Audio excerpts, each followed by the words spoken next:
Hello guys, welcome back to our YouTube channel. In this video, I am going to show you how to fix Microsoft Defender Smart Screen Prevented Unrecognized app from starting. In this video, seeing before, like and comment this video. If you want more gaming and technical issues videos like this, please subscribe to support our YouTube channel. In this video, step by step follow to this problem, fix it.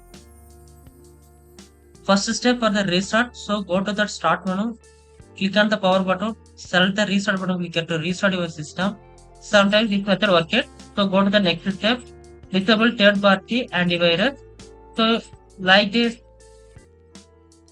K7 total security, if you have anyone, please disable third party antivirus. Then go to the next step, disable the Windows security, some options.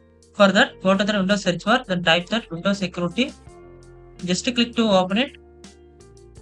Then go to that virus and threat protection. Then scroll down, click on the manage settings. If this real-time protection exists, turn it on. Just click to turn it off. Then go to the app and browser controller.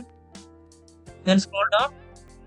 Then go to that app and browser controller. Click here. Then come to click on the reputation based protection settings. Click here. Then check apps and files. If this turn it on, just click to turn it off. Then scroll down. Then below SmartScreen Microsoft Store apps. If this turn it on, just click to turn it off. Then close it. Then go to the start menu. Click on the power button. Select the restart button. Click here to restart your system. Then your problem fix it. If you have any doubt, please ask me anytime and like and comment this video. Don't forget to subscribe our YouTube channel. This method working or not working, comment section go to comment. Thanks for watching.